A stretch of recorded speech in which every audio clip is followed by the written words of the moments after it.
Oke guys ya. Oke guys. Jadi hari ini aku bakal ngajakin kalian buat nge-react bareng. Apalagi buat kalian-kalian yang malas baca, malas nonton, terutama berbau-bau berita gitu kan. Nah, hari ini aku bakal ngajakin kalian buat nge-react berita-berita yang ya begitulah, yang nggak ada manfaatnya. Oke, jadi langsung aja kita ke berita pertama. Di sini ada viral video bugil di Tasikmalaya. Pelaku diduga masih SMP. Waduh. Udah SMP malah kayak gini. Kan kasihan. Ortunya nyekolahin. Tasikmalaya, kompas.com. Sebuah video mesum beredar di Tasikmalaya, Jawa Barat. Jawa Barat punya nih. Dalam video berdurasi 6 detik itu terlihat seorang perempuan dalam kondisi setengah bugil. SMP nih guys, SMP. Perempuan yang terlihat bersama seorang teman pria itu kemudian menawarkan jasa seks. Waduh. Pon BO nih, pon BO dengan bayaran yang sesuai tarif yang disebutkan. Aduh, apa nih tarifnya? Boleh dong. Kasus ini langsung ditangani Satuan Reserse Kriminal Satreskrim Polres Tasikmalaya. Langsung diciduk guys. Kepala Satreskrim Polres Tasikmalaya AKP Haryo Prasetyo Seno mengatakan pihaknya telah mengamankan 2 pemeran dalam video yang beredar tersebut. 2 nih. Kita tentunya masih mendalami apakah benar kebenarannya sesuai dengan yang beredar di media-media. Tentunya kita sekarang sedang mendalami dengan memintai keterangan kedua orang dalam video dan saksi-saksi, ujar Haryo saat dikonfirmasi Sabtu 29 Mei 2021. Yang punya linknya ya guys, tolong. Polisi sebelumnya juga mendapat laporan dari Komisi Perlindungan Anak Indonesia Daerah Kaseto perlu nih, Kabupaten Tasikmalaya, karena pemeran perempuan dan laki-laki dalam video itu diduga masih di bawah umur.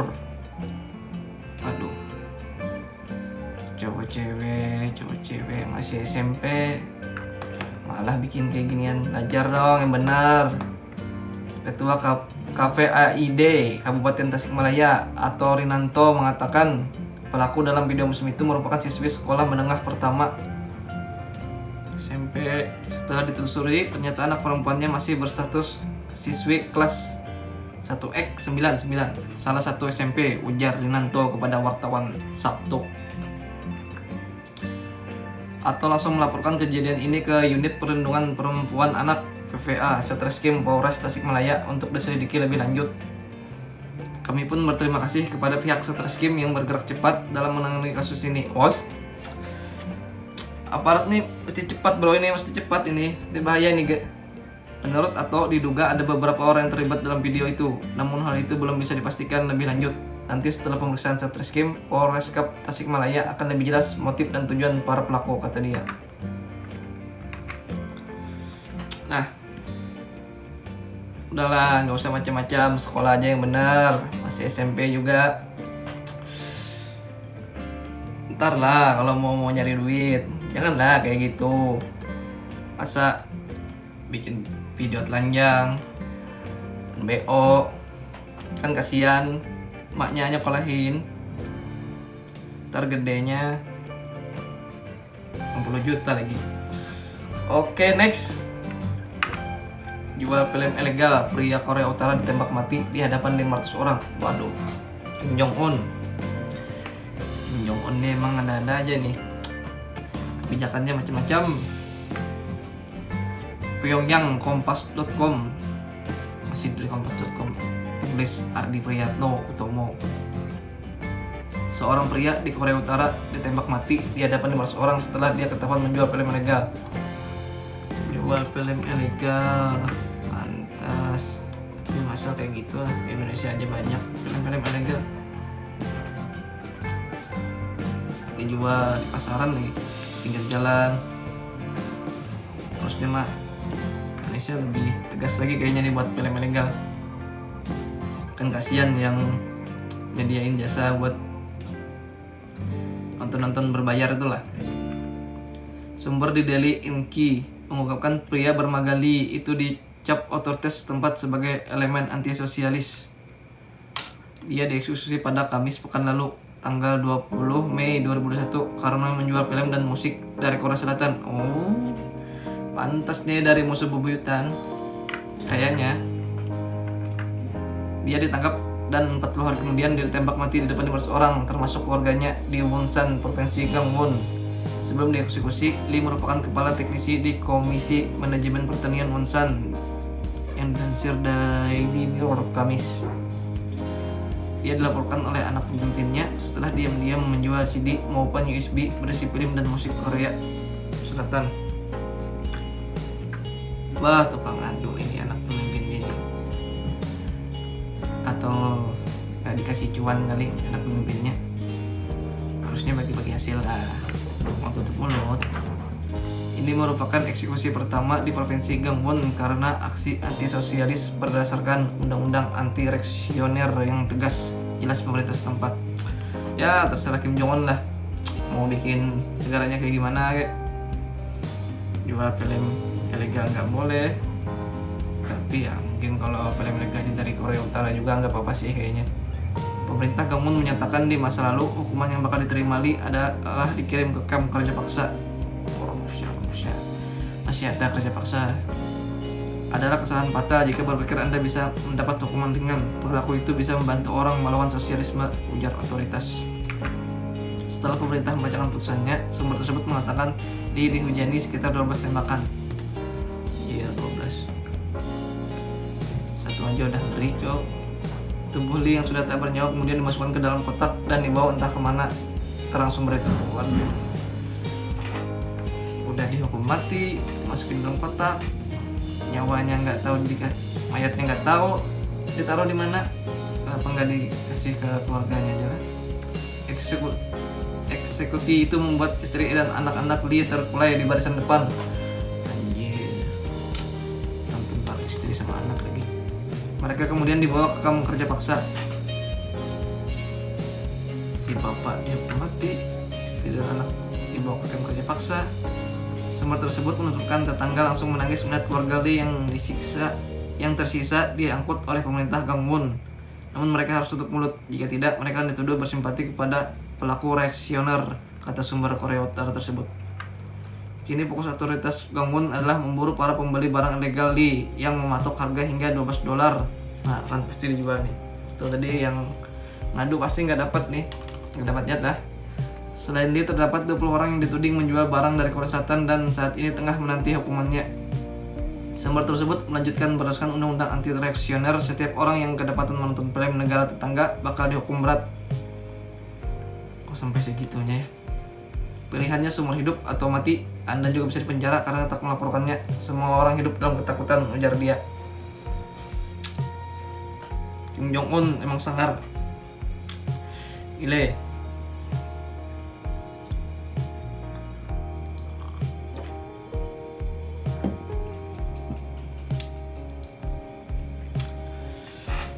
Next, 4 remaja nodai gadis 18 tahun, modus diajak jalan-jalan tapi malah dibawa ke rumah pelaku. Waduh. Aduh. Macam-macam ya sekarang.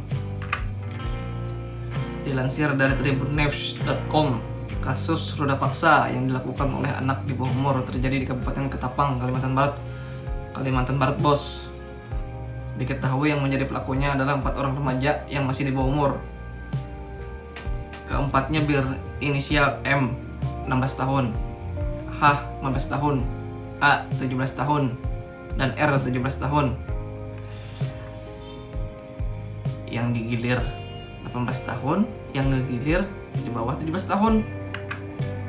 Sedangkan korbannya merupakan gadis berinisial S, L, 18 tahun. Kini keempat pelaku sudah diamankan pihak kepolisian untuk dimintai pertanggungjawaban perbuatan bejat mereka.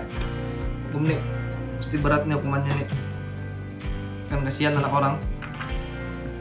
Mereka diamankan setelah korban melapor kejadian tersebut yang dilakukan di sebuah rumah di Jalan Maijen Sutoyo, Kecamatan Delta, Fawan, Kabupaten Ketapang, Kalimantan Barat. Saat dikonfirmasi, Kapolres Ketapang AKBP Wuryantono melalui Kasatreskrim Polres Ketapang AKP Prima Setia membenarkan kejadian tersebut. Ia menceritakan kronologis. Nah, kronologisnya kita baca guys. Kejadian berdasarkan keterangan korban bahwa pada Selasa 25 Mei 2021 sekitar pukul 15 waktu Indonesia bagian Barat jam 3, saksi MR yang memang sudah mengenal korban mengirim pesan melalui aplikasi WhatsApp kepada korban untuk mengajak korban jalan-jalan. Oh, ini cowoknya guys, si MR nih. Namun korban malah dibawa ke rumah pelaku R. Oh, nih si R nih temannya si MR nih. Di Jalan Maijen Sutoyo, yang mana sesampai di rumah pelaku, korban sempat melakukan hubungan badan dengan saksi MR. Jelas Primas Jumat 28 Mei 2021. Oh, ini. Jadi si MR punya pacar, si SAL diajakin jalan-jalan ke rumah si R.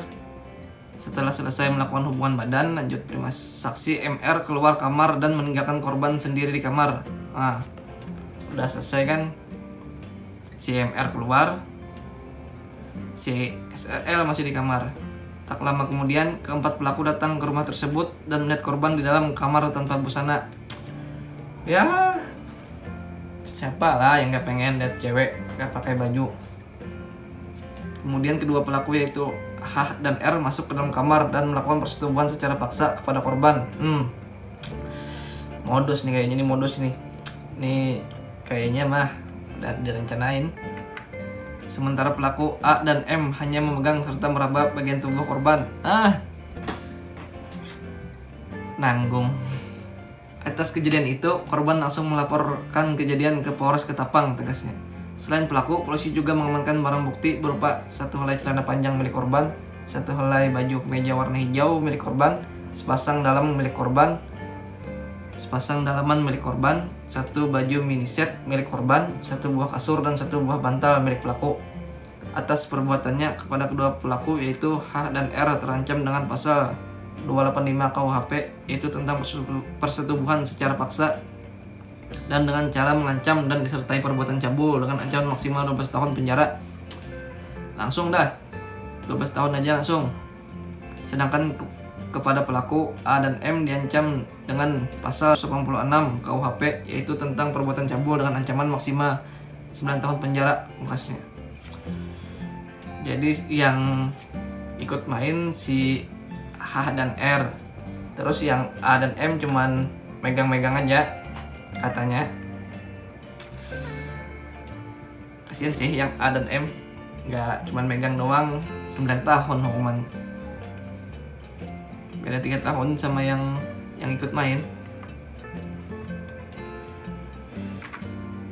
Jadi ya guys ya, kasian lah cewek, jagain lah dia nih, terutama si MR ini tadi. Masa ceweknya dibawa ke rumah teman, nggak dibawa ke rumah sendiri aja. Oke, next. Kim Jong Un perangi burung merpati karena dianggap pembawa COVID-19. Waduh, ini tadi udah film ilegal di tempat mati, ngajakin burung perang lagi. Pyongyang, kompas.com, dilansir dari Kompas. Pemimpin Korea Utara Kim Jong Un dilaporkan memerangi burung merpati karena dianggap pembawa COVID-19. Masa burung yang bawa? Kim disebut yakin unggas itu membawa virus corona dari negara tetangga sekaligus sekutu utama mereka, Cina. Emang sih, kan negara Korea tertutup, yang datang juga pasti dites macam-macam lah. Pasti ketat lah untuk Korea Utara. Di kota perbatasan, warga mulai menembaki udara untuk menghentikan burung itu terbang. Kucing liar juga dituduh sebagai media lain penyebaran corona. Anjir, kucing. Kalau burung mah sih mungkin terbang sana kemari. Kalau kucing mah dari mana juga, nyeberang sungai juga susah. Di Haisen, sebuah keluarga berisi 4 orang dipaksa ke kamp kerja paksa setelah ketahuan memelihara kucing. Gak boleh guys melihara kucing guys. Indonesia mah bebas, kucingnya mah banyak macam-macam. Anggora Persia. Kepada pemerintah setempat, mereka mengaku peliharaan mereka sudah mati, namun kucing itu terlihat di kawat perbatasan. Penjaga perbatasan dilaporkan berusaha untuk menangkapnya, namun gagal. Itulah kali terakhir mereka melihat binatang tersebut. Dilansir dari The Sun, Jumat 28 Mei 2021, mereka sudah memberitahu pemerintah provinsi sehingga dilakukan penyelidikan. Setelah diketahui bahwa kucing itu milik keluarga tersebut, mereka langsung diborgol dan dibawa ke kamp kerja paksa. Melihara kucing aja guys, suruh kerja paksa. Di Indonesia mah, kalau yang melihara kucing disuruh kerja paksa, setengah penduduk Indonesia kayaknya nih bakal disuruh kerja paksa. Mereka mendapat hukuman setidaknya selama 20 hari, ujar seorang sumber internal Korea Utara. Korea Utara ini serem ini. Melihara kucing aja nggak boleh, jual film ilegal dari negara tetangga juga nggak boleh. Ancamannya juga ngeri, kerja paksa atau dihukum mati. Oke, next. Ketegangan dengan Rusia memanas atau gelar latihan perang besar-besaran. Perang aja terus, perang. Brussels. Saat ketegangan dengan Rusia memanas, ribuan pasukan NATO, beberapa kapal perang dan puluhan pesawat ikut serta dalam latihan militer yang membentang melintasi Atlantik melalui Eropa dan ke kawasan Laut Hitam. Latihan perang tersebut yang diberi tajuk Steadfast Defender 21 ditujukan untuk mensimulasikan respon organisasi militer 30 negara itu terhadap serangan yang ditujukan kepada salah satu anggotanya. Latihan ini akan menguji kemampuan NATO untuk mengarahkan pasukan dari Amerika dan menjaga jalur pasukan tetap terbuka. Dalam beberapa tahun terakhir, Amerika Serikat dan sekutunya telah mengerahkan pasukan dan peralatan di Estonia, Latvia, Lithuania, dan Polandia untuk mencoba meyakinkan para anggota yang bertetangga dengan Rusia bahwa mitra mereka akan membantu jika mereka diserang. Yang mulai siapa sih yang mulai perang nih? Keputusan Rusia bulan lalu untuk mengirim ribuan pasukan ke daerah perbatasan dengan Ukraina telah menimbulkan kekhawatiran pada aliansi militer tersebut yang meluncurkan salah satu inisiatif pengeluaran pertahanan terbesarnya setelah pasukan Rusia mencaplok semenanjung Crimea Ukraina pada tahun 2014. Rusia, Amerika. Petinggi NATO bersikeras bahwa latihan militer yang melibatkan sekitar 9.000 tentara dari 20 negara tidak ditujukan khusus untuk Rusia, tapi mereka berfokus pada wilayah Laut Hitam tempat Rusia dituduh memblokir navigasi kapal secara bebas. Si tuduhan tadi. Sekretaris Jenderal NATO Jens Stoltenberg mengatakan latihan tersebut mengirimkan pesan penting kepada setiap musuh potensial. NATO ada di sana untuk membela semua sekutu kami, dan latihan ini mengirimkan pesan tentang kemampuan kami untuk mengangkut sejumlah besar pasukan, peralatan melintasi Atlantik, melintasi Eropa, dan juga untuk memproyeksikan kekuatan maritim, kata Stoltenberg di atas kapal-kapal induk Inggris di lepas pantai Portugal yang dikutip dari The Associated Press Sabtu 29 Mei 2021. Kapal tersebut, ini bacanya ini, HMS Queen Elizabeth, merupakan kebanggaan Angkatan Laut Inggris. Ia melakukan pelayaran perdananya dan membawa 18 jet F-35 penyebaran pertama dan begitu banyak pesawat generasi kelima di atas kapal ini. Perang Palestina Israel, NATO Rusia, susah hidup damai. Kayaknya damai nih, ada kayaknya damai. Perang aja terus. Nah, udah ada COVID, malah pengen perang. Next. 3 polisi di Jepang ketahuan berhubungan intim di pos jaga hingga toilet padahal sudah menikah. Waduh. Jepang punya guys, kimochi. Polisi tapi udah nikah lagi. Di pos jaga toilet. Enggak nyawa kamarnya. Dari tribunnews.com, 3 petugas polisi, yakni 2 pria dan 1 wanita, telah ketahuan berhubungan badan di pos penjagaan toilet hingga kantor polisi. Gengbeng ya. 2 pria, 1 wanita. Menurut petugas polisi prefektur, 2 petugas laki-laki berusia 33 tahun dan 26 tahun dan petugas perempuan berusia 29 tahun. Ceweknya petugas juga guys. Ketiganya sama-sama sudah menikah. Dikutip dari Japan Today, Sabtu 29 Mei 2021. Polisi mengungkapkan bahwa awalnya petugas wanita yang ditugaskan di Polsek Pasken itu beberapa kali berhubungan intim dengan petugas patroli berusia 26 tahun. Jadi petugas wanita awalnya berhubungan sama yang umur 26 tahun. Mereka melakukannya beberapa kali di sebuah toilet di belakang pos penjagaan antara Agustus 2019 hingga Februari 2020. Agustus, September, Oktober, November, Desember, Januari, Februari, 6 bulan 6 bulan di toilet. Gak nyewa kamar aja mas, biar enak. Setelah perselingkuhan mereka berakhir, wanita itu kemudian mulai hubungan intim dengan seseorang berusia 3 tahun antara Maret dan Mei di sebuah kantor polisi. Petugas wanitanya ini guys, pertama yang 26 tahun, kemudian 33 tahun. Kok bisa ya petugas wanitanya ini? Polisi mengatakan mereka berkomunikasi melalui aplikasi lain. Insiden tersebut terungkap setelah Departemen Kepolisian menerima informasi anonim dari seorang di kantor tersebut. Oh, ada yang ngasih tahu nih. Kayaknya nggak dikasih jatah ini. Ngiri. Jadi ngadu. Pada hari Jumat, pihak berwenang mengumumkan pemotongan gaji sebesar 10% untuk ketiganya. Masa gitu dong? Akhirnya ketiganya mengundurkan diri pada hari yang sama. Oh, guys. Kok bisa ya? Petugas selingkuh gitu kan. Aparat lagi. Next. Preman mabuk dadang buaya CS serang Koramil dan Polsek Pameongpeok Garut. Waduh,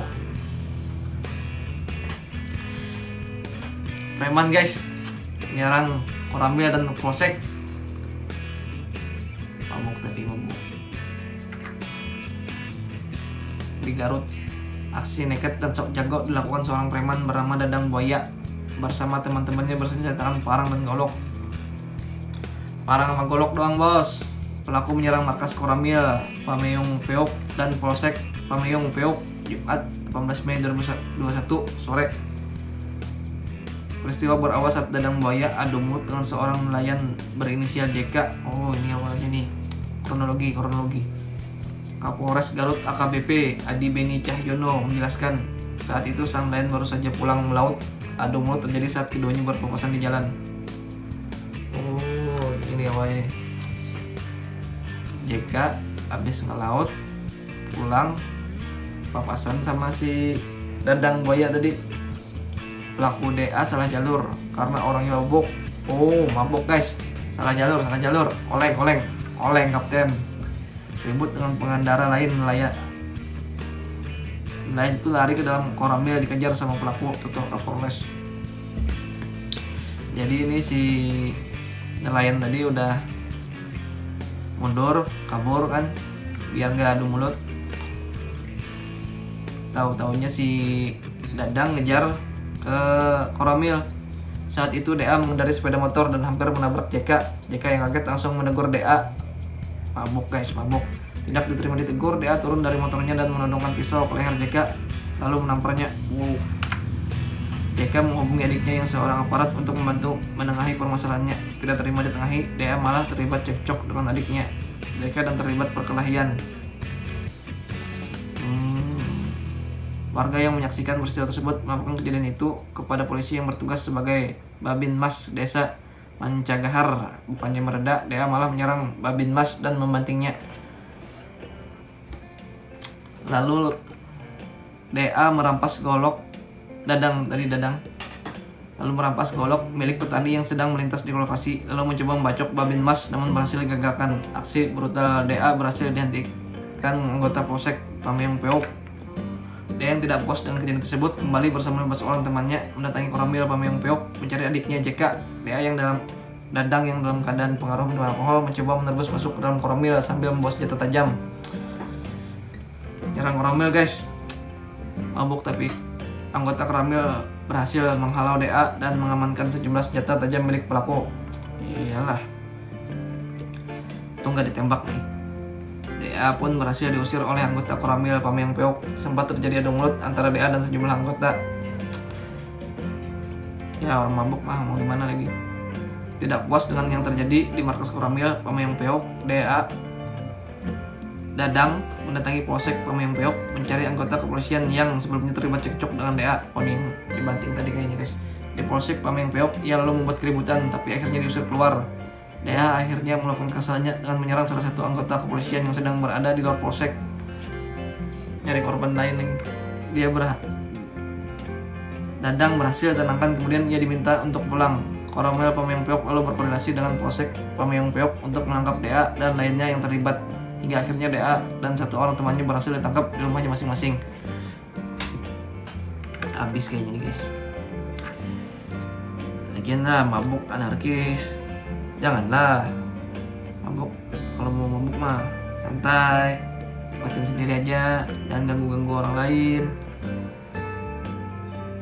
Tapi ya mabuk mah nggak boleh harusnya. Kerugiannya lebih banyak guys nih. Contohnya hilang kesadaran, bikin rusuh kan. Buat kalian nggak usah lah mabuk lah. Oke, next. Warga India minta belas kasih patung Dewi Corona. Waduh, Dewi Corona guys dimandikan dengan air kunyit dan susu. Dua buah patung yang dianggap sebagai patung Dewi Corona dimandikan dengan menggunakan air kunyit dan susu. Mana ini? Mereka yang bikin, mereka yang anggap. Para pendeta di sebuah kuil India berdoa setiap hari di depan dua Dewi Corona dalam upaya menjinakkan pandemi. Saat ini India sedang berjuang melawan gelombang infeksi baru. Emang di India lagi ramai guys coronanya. Ada yang 19, ada yang apalah, ada lagi pokoknya yang baru lah. Dua patung Dewi Corona telah dibuat di kota selatan Coimbatore, salah satu kota yang terkena wabah parah dalam wabah yang telah menewaskan 100.000 orang di seluruh negeri dalam 4 minggu terakhir. Semoga aja cepat berakhir nih corona nih. Kami pernah memiliki kuil serupa saat menghadapi penyakit cacar air dan wabah penyakit di masa lalu, kata pengelola kuil Anand Bharati. Dikutip dari Al Jazeera, kami menyembah virus berupa Dewi dan mendoakannya setiap hari untuk mengurangi dampak penyakit ini, tambahnya. Ya, semoga lah cepat ditemukan nih anti corona. Sementara jumlah kasus berkurang di sebagian besar India, negara berpenduduk 1,3 miliar itu dikejutkan oleh parahnya gelombang pandemi terbaru. India berupaya dengan segala macam cara untuk menghadapi pandemi corona. Dua patung Dewi Corona dibuat di kota Coimbatore di negara bagian Tamil Nadu saat negara itu sedang menghadapi gelombang kedua COVID-19. Ya COVID ini udah pergilah jauh-jauh dah COVID nih. Berhentilah nyerang-nyerang penduduk. Para pendeta Hindu di sebuah kuil India berdoa setiap hari kepada dua Dewi Corona dalam upaya menjinakkan pandemi saat negara itu berjuang melawan penyebaran COVID-19. Dua patung Dewi Corona telah dibuat di kota Coimbatore di negara bagian Tamil Nadu yang terkena dampak parah dalam wabah yang telah menewaskan 100.000 orang di seluruh negeri dalam 4 minggu terakhir. 1 bulan guys, 100.000 orang. Pusing lah pastilah. India pada Kamis mencatat 211.298 kasus virus corona baru selama 24 jam terakhir, sementara kematian akibat COVID-19 naik 3.847. Satu hari 3.000. Kasus keseluruhan negara Asia Selatan itu sekarang mencapai 27,37 juta, sementara total kematian mencapai 315.235 menurut data Kementerian Kesehatan. Kuil Kamat Chifuri Adinam ditutup untuk jamaah karena tingkat infeksi Coimbatore yang tinggi. Emang kayaknya social distancingnya perlu ditingkatin lagi lah. Dan semoga Indonesia cepat berakhir coronanya dan kita kembali hidup normal lagi lah. Satu patung terbuat dari kayu cendana dan yang lainnya dari batu. Mereka meninggalkan makanan dan persembahan lainnya, mengucapkan doa dan berharap diakhirinya pandemi. Mereka juga memandikan patung Dewi Korona dengan air kunyit dan susu. Kami pernah memiliki kue serupa untuk penyakit cacar air dan wabah di masa lalu, kata pengelola kue. Ya, moga aja di India dan seluruh dunia cepat berakhirlah COVID-19 nih. Yang udah hampir 2 tahun lah hidup gak enak, mau keluar gak enak, gerak-gerik dibatasin, mudik gak bisa, ngumpul-ngumpul susah, ya kan. Ya moga aja lah cepat berakhir. Oke guys, ya mungkin segitu aja dulu lah videonya. Sampai jumpa berikutnya. Buat kalian yang suka videonya, jangan lupa like, share, komen, dan subscribe tentunya. Dan mohon maaf ya, segini saja dulu videonya. Salah kira dan mohon maaf. Saya undur diri. Bye bye.